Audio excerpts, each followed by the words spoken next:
Welcome to I Rise Conversations with Joan. Welcome to I Rise Conversations with Joan, where we explore the stories and strategies of amazing people who have overcome adversity and achieved success in their lives. My name is Joan Wosu, and I'm the award-winning author of the book I Rise: The 10 Secrets to Getting Up When Life Knocks You Down. Today's guest is a powerhouse in the world of fitness, health, and wellness. Fitz Koehler is a sought-after speaker. She's an author. She's a fitness expert who has helped countless people improve their physical and mental health through her programs and coaching. She's also a professional race announcer. Yes, you heard that right. And she's also passionate about helping cancer survivors with multiple books under her belt covering the topic of cancer and how you can come back from it.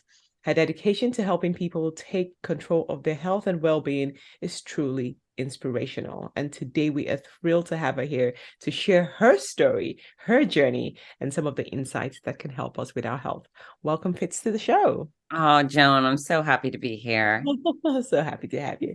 Okay, so there's something that you wrote in your profile that people call you're known as noisy. Noisy, bossy. Yep, I own it.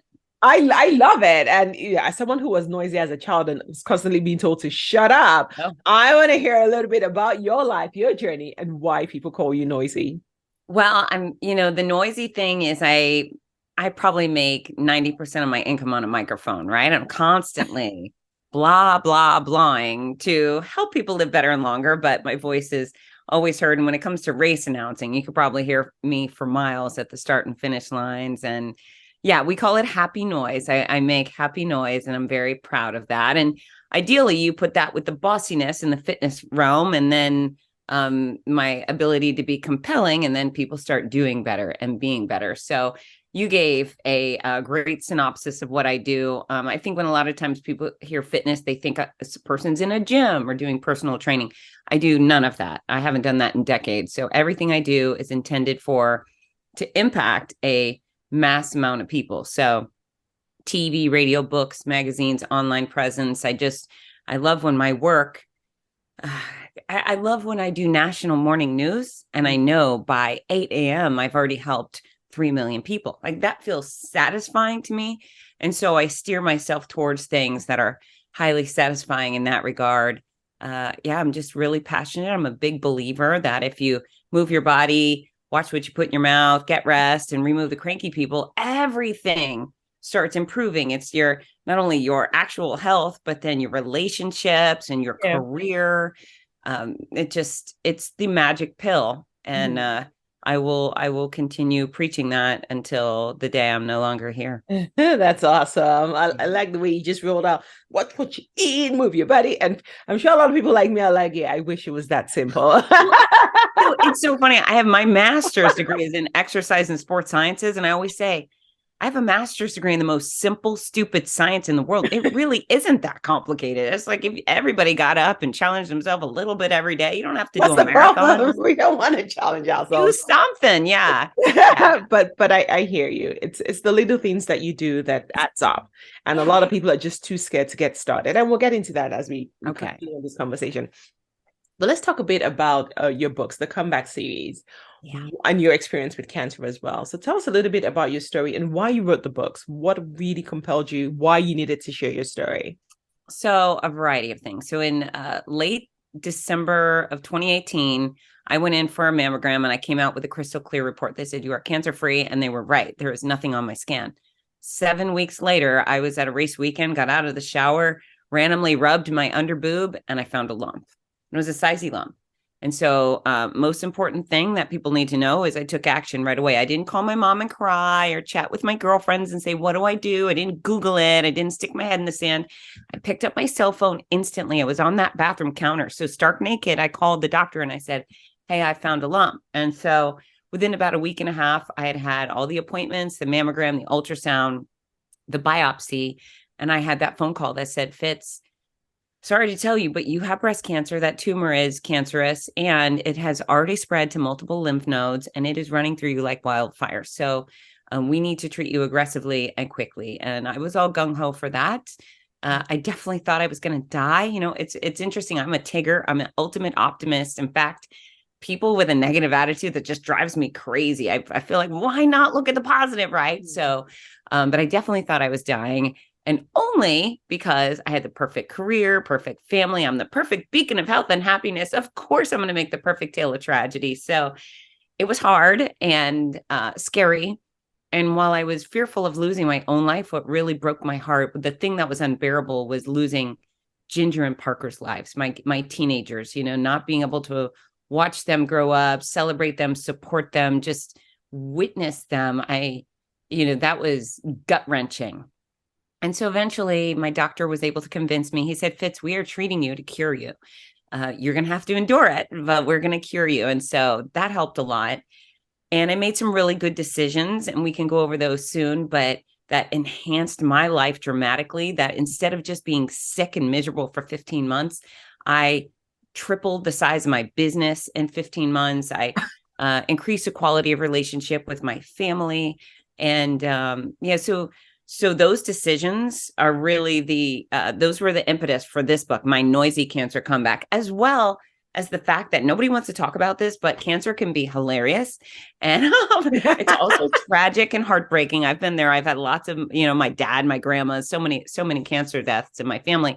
But when it's happened to you, if you're willing to laugh at yourself, some of the stuff is ridiculous. And being able to laugh at yourself went a long way. So the memoir is filled with all the crazy stories, and not only the cancer, but when cancer collided with airplane travel and hosting 1 million people live. And then the next book, which is Your Healthy Cancer Comeback, Sick to Strong. This is the one that really is the biggest in my heart, because while the memoir is about me, this one is about you. And when I was about halfway through my treatment, my chemotherapy in particular was brutalizing. I lived with a violent stomach bug for almost 6 months. I mean, every day I was exploding. I had IV fluids every day just to not be dehydrated and hospitalized type thing. And so when I hit rock bottom, which again, sometimes the treatment is so mean, no matter how good you do, eventually it gets you, right?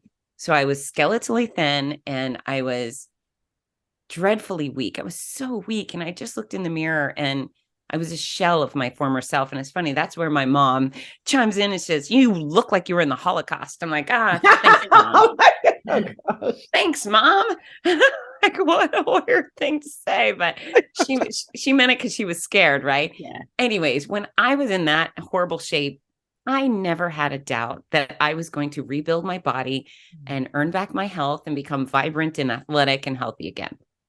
But at the same time that I knew I was going to be able to get back to normal and great, I suffered from my peers, knowing there were hundreds of thousands of cancer patients out there that were dreadfully weak and dreadfully sick, and either they had lost so much weight or they had gained so much weight. And those people had no idea how to get it back. And so that's where Your Healthy Cancer Comeback, Sick to Strong came, because what a gift that I happen to be a highly credentialed and experienced fitness expert with cancer. I've been there. I've got the street cred and I have the expertise. So this one's a guidebook. And you know how every pregnant woman on earth gets what to expect when you're expecting? Yeah.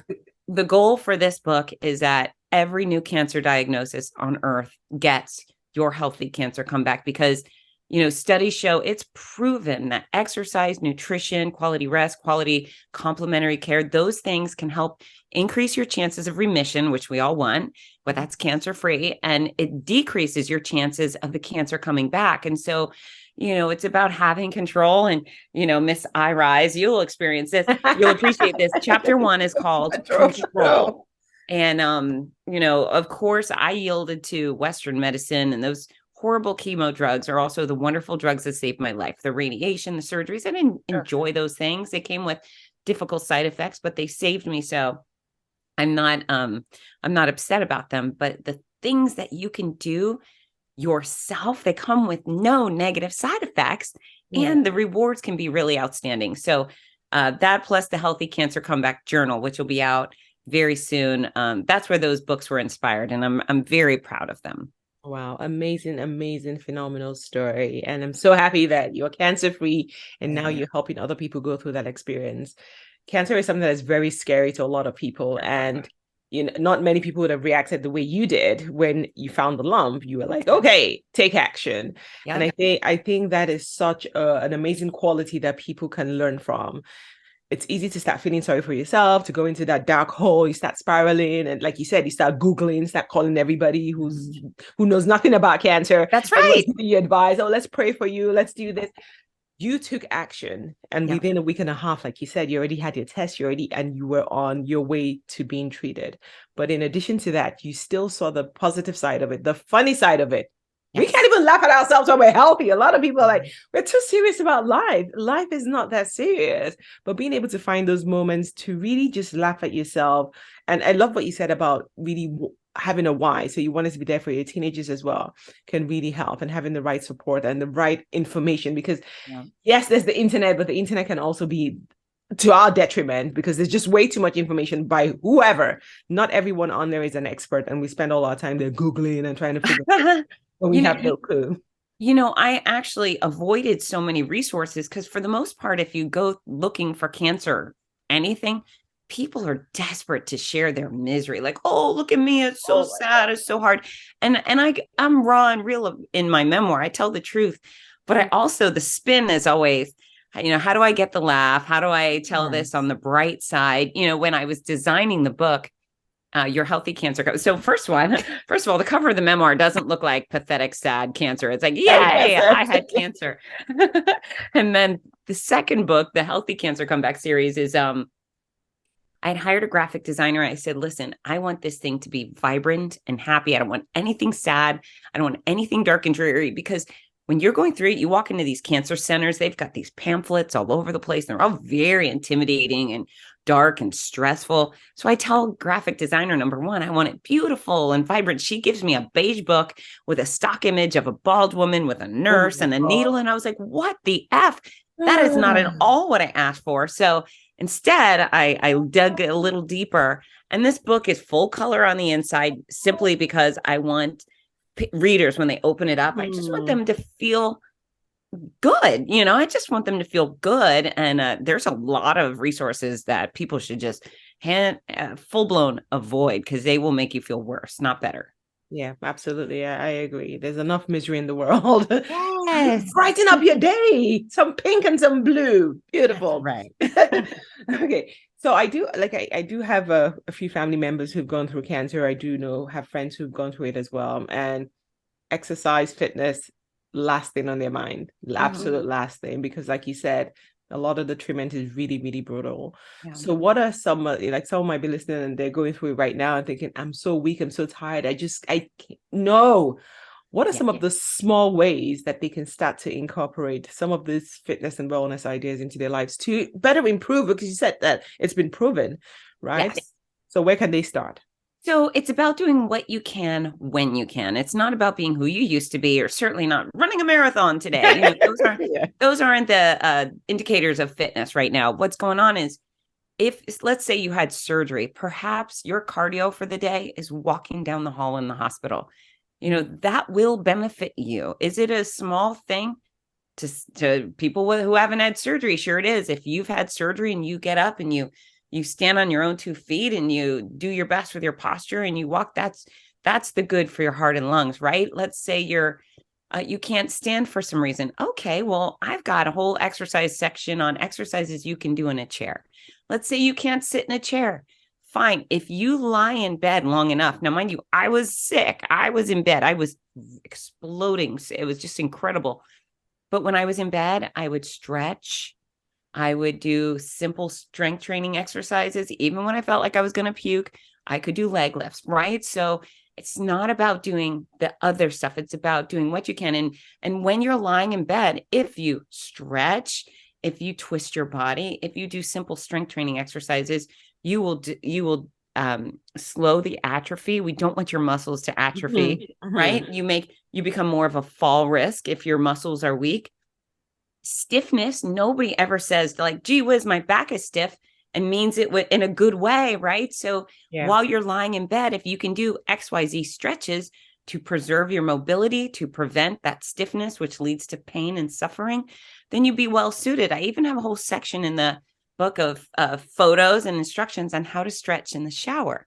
And if you're like me and you're so sick and you need to take 3 showers a day, for me, I would get in the shower and either I would put on my favorite songs, not the sad ones, I'd put on the happy ones, or I would put on, I would look up Jerry Seinfeld performances or interviews on YouTube, and I would just play that. I put it on the wall in my shower so I could listen to the guy who I think is the funniest, and I would stretch. So yeah, that's what fitness is during treatment. It's not about hitting the CrossFit class. Some people going through cancer care can, and if you can, you should. But if it's having its way with you and you're not doing your best, okay, just do something. Let's figure out what you can do and do that. And then, of course, with nutrition, sometimes your stomach becomes very irritable. I know mine did. My taste buds were dead. It felt like everything was covered with black dirt. But having said that, since nothing tasted good, could I eat an apple versus a fried pickles? I could, and I did. So, it's just about doing better. I love that. And I know we're talking about people who are either going through cancer treatment or after cancer treatment, but this applies to everybody as well. Yeah. There are always reasons why I don't have time. I'm too tired. There's always a reason why we don't incorporate healthy fitness into our lifestyle. And, you're just explaining very, very small things that anybody can do for a couple of minutes a day, really just to get your body moving. And I know you mentioned earlier about just watch what you eat. It's difficult. And I get it, because healthy food doesn't taste good. Yeah, I'm gonna speak to them. That's a lie. No, it doesn't. It doesn't. Okay. So let's say if you had a grilled chicken breast, is that disgusting? Yeah. Shrimp is disgusting. Relative to what though? What are we comparing it to? Wow. So you know what? Here's the deal. You can find a way to make healthy food emulate your favorite textures and taste, and you can do that through seasonings, and you can do that through sauces. Some are better and worse for you, but it's not that everyone has to go eat Brussels sprouts, right? Strawberries, pretty delicious. Oranges, yum yum yum. Watermelon, great. So you don't have to eat all the stuff, and some of it I don't even like. I mean, I don't want to eat Brussels sprouts, but no one does. But I like broccoli. I like cauliflower. So there's some staples. They say the average person eats the same 20 ingredients throughout their life. Not throughout their life, but at a time you stick with the same 20 ingredients. For me, it would probably be that broccoli, carrots, cauliflower, lettuce, tomatoes, there's these beans, rice I go towards. So try and steer your top choices, include the things you love more often than not. But yeah, healthy food tastes good. You just got to figure it out. You got to play around with it. You have to plan. And I think that's the key message here, because if you just want quick, fast food, then it's not going to happen. You have to plan for it, be intentional. And like you said, I love what you said about the texture and the taste. Make sure you figure out, what you like and be creative. Well, okay, so let's go here. I'm just going to give one quick example and we can move on from this. But say you love Nacho Supreme, who doesn't? Yeah. All right, so we get baked nacho chips, and then we put grilled chicken or grilled meat on it, right? And we put tomatoes, and we put peppers and onions and black beans, and we put jalapenos and salsa. All of that stuff is really good. Maybe you have a lower fat sour cream, or you put guacamole. Guacamole is really healthy. So Nacho Supreme could be healthy if you choose to trade big chips for fried chips, go easy on the cheese or no cheese. So I don't know. There's ways. There's ways. So no excuses. There are ways. That's right. Small baby steps, one step at a time. Okay. So you also mentioned something like while you were going through your treatment, that you were still able to build your business and speak in front of X number of people. What mindset? Even for people who are not, we struggle. How were you able to do that? I'm very intentional. So it's interesting. Before I started treatment, people were saying things like, you should take time off. Now, my job includes or requires travel. I think I'm on the road 30 weekends a year. So getting on airplanes, usually multiple airplanes, and going to spend a weekend elsewhere, standing on stages, hosting my races. Like Los Angeles Marathon for me is next. 27,000 athletes on Sunday alone. So big. And people were like, you should just take the time off and don't travel, don't hide. And that was even before COVID, and when people became absolute fruitcakes about germs. What I decided was F that. You know what? I was not going to let cancer steal certain things from me. It was going to steal my hair. It was going to steal my good feelings for a while. I knew cancer was going to steal a lot. Wasn't going to steal time with my kids. So those were my two decisions. I was not, if Ginger and Parker had a sport, a ceremony, a show, I was going to be there come hell or high water. And I was. And then I wasn't going to let cancer steal my career. And so I was committed to all of those events I had scheduled. And I would get, it's funny, I would get to the airport usually on a Friday morning, and my husband would drop me off. I almost always take the 6 a.m. flight out of Gainesville. And it was about 4:30 in the morning, and he would have seen me, all the sickness and all the suffering. And then he dropped me off at the airport. He walked me to TSA, and every single time he would stare at me in the face and he'd go, "How are you going to do this?" And I would say, "I just am. I just am." And I would take my bald head on the road. I never wore a wig. I never wore that cancer shirt with the ribbons. I just was like, this is who I am. And wigs are itchy and they make me sad. So I just thought, F that. I'm not doing anything that makes me less comfortable or less happy. So me and my bald head would go on the road. And I would get to point B quite often. My race directors would have helped me out by helping arrange IV fluids for me. So I'd get off the plane, I'd go in, they'd hook me up, and that would help. But often I would sleep on those bathroom floors, the hotel bathroom floors. I mean, it was rough. But the miracle is my alarm would go off 4:30, 5 a.m. and I'd get dressed and drag myself over to the start line.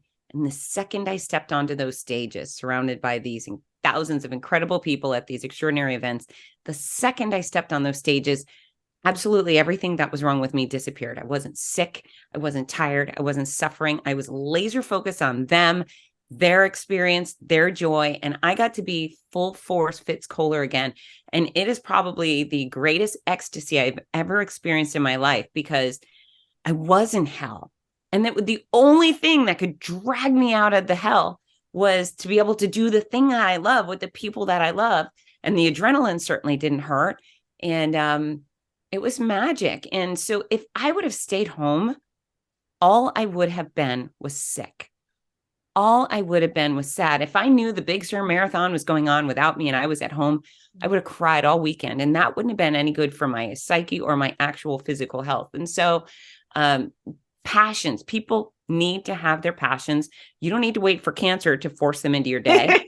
Every single day. If you love painting, if you love music, if you love dogs, if you love cars, whatever it is, get those things into your day to lift you up. Maybe you had an argument with your spouse. Okay, that's fine. Hopefully you'll get over that, but you are going to be stuck with you forever. So go give your favorite dog a hug or go for a walk in the woods, whatever things thrill you. But so I'm convinced if I would have given up my career for the year and a half, I mean, poor cancer patient, she's got to rest. She's got to stay home. My fitness would have been decimated. I'm sure those races probably would have found somebody else and said, that person can have the job forever. Those stages I stand on, they are coveted. People want to do the things that I do, but those are mine. I earned my rightful spot in those positions. I wasn't giving it up. If I had, fitness would have been devastated. Instead, I tripled my business. And I wasn't out there looking cute. I was out there looking bald. Strange. I was looking strange, but I excelled professionally. People trust me a little more. They understand my commitment. They understand that I am a force when I do what I do, that enhances their experiences. And fitness is much better off because I chose to get gritty and go on with my career and my life. So yeah, passions. And there's a few other good decisions I made, but yeah, everybody can do this. There's no Marvel blood in my veins. I'm just a girl, just a girl who was committed, and that commitment really has benefited me. Absolutely. Intentionality and commitment. And again, like you have all these values and these attributes that people can emulate to have a better life. And I love what you said about finding what excites you. A lot of people, like when COVID happened, the world started to rethink, oh my God, should I really be in this job? Is this what my life is all about? Don't wait until there's a sickness for you to realize you're not living to your fullest potential or enjoying your life. So I really love what you said about finding what it is you're passionate about and going after it. And look at the miracle you just described. When you got on stage, everything disappeared. I think that is like, whoa, wow. Yeah. Really, and that really shows that you were born to do this work that you're doing, because you're not doing it for yourself. It's not, oh, come and look at it's not the Fitz show. It's That's you're right. here to serve other people. You're here to give people an experience. And at that moment, you're like whole again. And Yeah. it showed because you tripled your business. And I really want to encourage people. I don't know if you have any tips for people on how to really find what it is that they're passionate about, Mhm. because a lot of people now are just grinding and trying to pay the bills. But I think it's something that the sooner you can tap into what it is you truly love doing, the sooner you can have a life that really excites you. So, how did you get into this line of work? How did you find out that this is really what lights your fire? And how can other people achieve the same?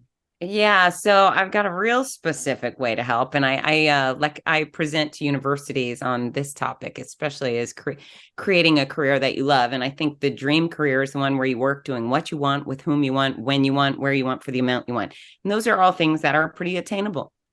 Um, so I started teaching fitness at about 15. I might have been a little younger, a little like it was about 15.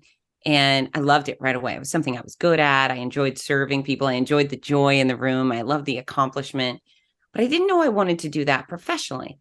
In fact, I'm a raging patriot. I love freedom. I love my country. And I just really thought that I was going to serve the US in some capacity. I thought about the military, and then I thought, you're too much of a weenie to stand in front of guns. So then I thought I would run for office. Oh, And yeah. So my major at the University of Florida for undergraduate was political science.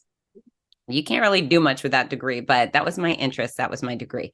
And what I had thought naively, because I was young and none of the adults surrounding me helped me out, is I thought you had to be a lawyer to be a politician. mm-hmm. And only because all the politicians were lawyers, Lawyers, right? I true. didn't meet someone who was just a mom or whatever. So I was going to go to law school. And at the end of my undergraduate career, I had this career planning class at UF. And the professor had us do this little drill. He said, write down the top 10 things you love to do for pleasure, just the things that make you happy. Now make a top 10 list of things that you can't stand doing. And I would love for everybody, pause this podcast, write down your top 10 lists on both sides before I go on. Ready, go. Okay, we're back. So I wrote down my top 10 on both sides. And on my love list, the top 3 things on my love list was number 1, sports and fitness. Number 2 was music. And number 3 was helping people. It's nerdy, but it's true. Those were my top 3. On my hate list, number 1 was sitting down. And number 2 was reading. And what do attorneys do all day? Just read. Read. Yeah. So I looked at that and I thought, oh crap, I should not be a lawyer. And then I looked over at my love list. Again, I had already not only been teaching fitness, but I taught fitness in 17 countries. I taught fitness on television. I had already built up this little career that I was dismissing as a job. And it was finally when I looked at this love list, I thought, you know what? I'm already doing what I love doing, what I'm good at. How do I make a career out of this? I mean, most fitness people do it as a job, right? I've turned it into a profession.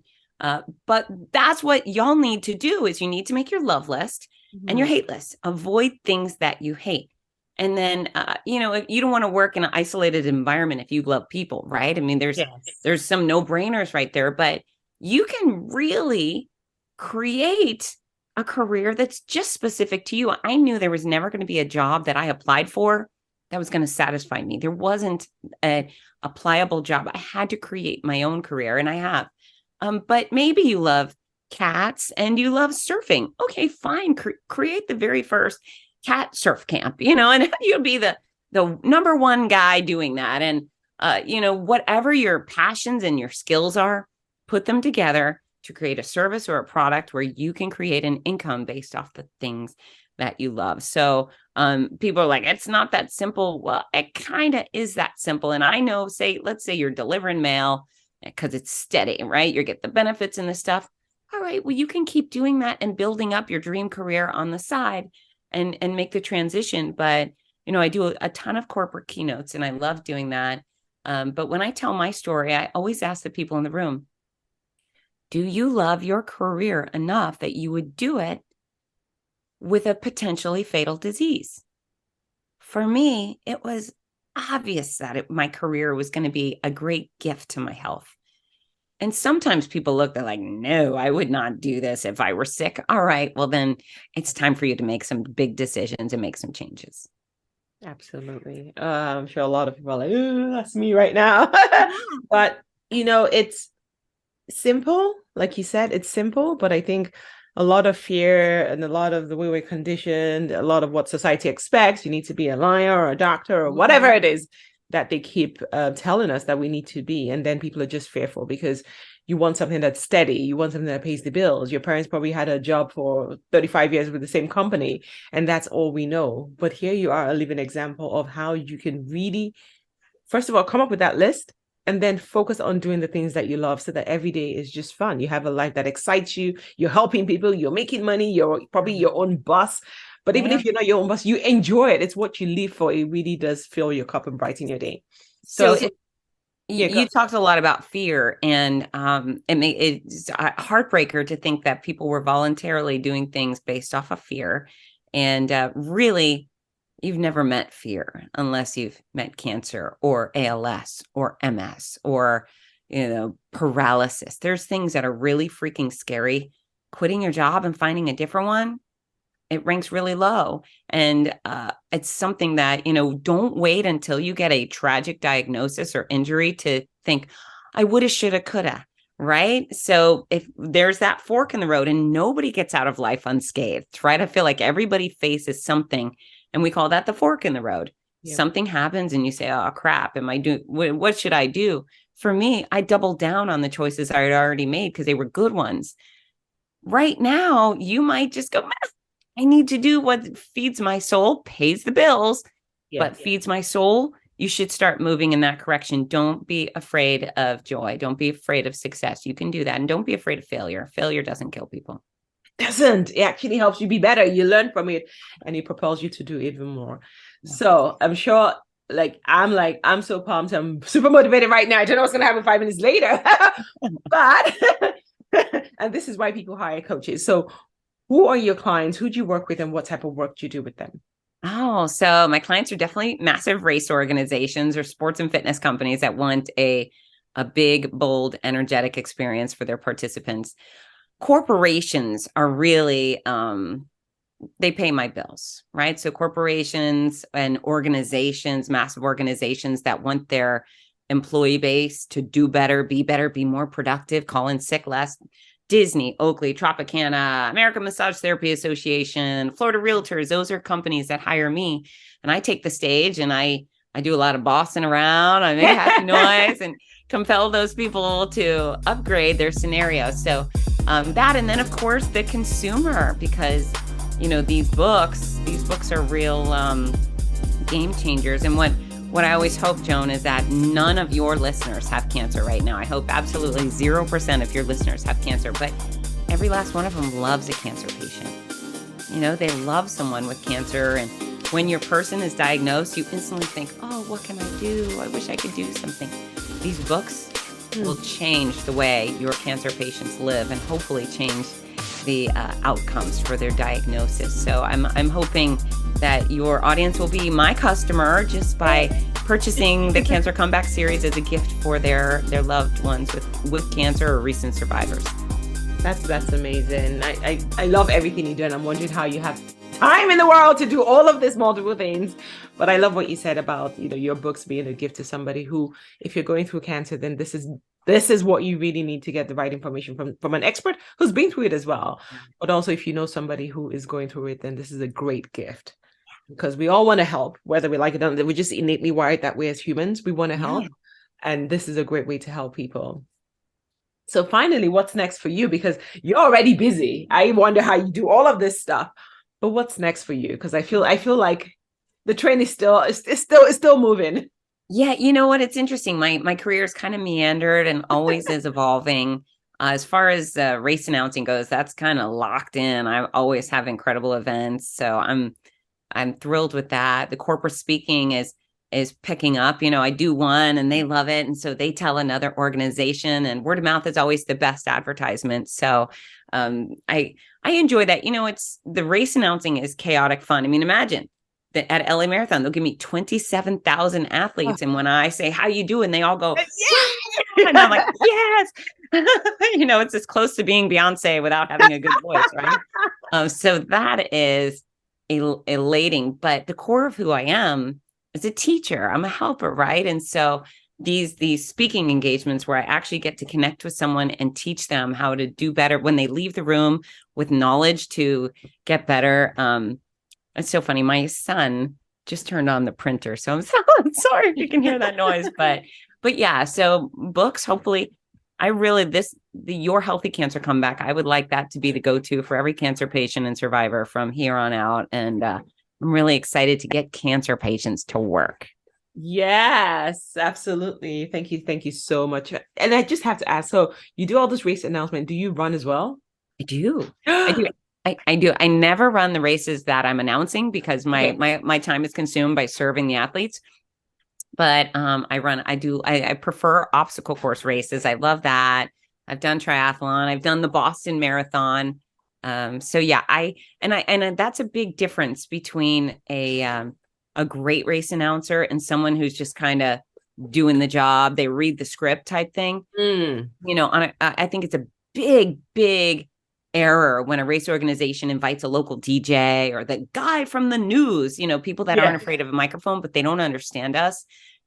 Part of my great gift is that I am a runner and I have hit the wall and I have chafed and I've had all the wonderful and horrible runners experience. So I'm truly obsessed with these people. I love them. I respect them. I admire them. And so, I take good care of them because I am one of them. Okay. So I'm not a very fast runner. I'm mediocre at best, but I have the most fun, and that's good enough. That's so amazing. Again, I don't know how you do all of this, but you're showing us how to do it because you're living a life that excites you, a life that's intentional, one that you're committed to, and you're helping people to also achieve that in their personal lives. Thank you so much, Fitz. Oh my God. I hope everyone is as pumped as I am. I'm thinking, geez, Joan, maybe you need to go write that list of your top 10 things that you love and make sure that you are on the right track, because there's no point going through life being miserable or not enjoying what you do, or not even helping people, because I think that we're all created to help one another. So get started on your journey today and get the books. Get the books to help yourself or help a loved one. We all need to reach out and touch somebody and help somebody come back to recovery, right? And not have to do it on their own. Thank you so much for such an inspirational story, Fitz. You're so amazing. Really a powerhouse. I didn't quite get the noisy part. You're not as noisy today. So maybe I need to come to one of your races to really see the noisy, but yeah, you should. But this was really, really good. Thank you so much for being here with us today. It's been a joy. Thanks, Joan. All right. Thank you to all my listeners for listening. I hope you really did enjoy today's show. I will see you same time next week on iRise Conversations with Joan. Thanks for listening.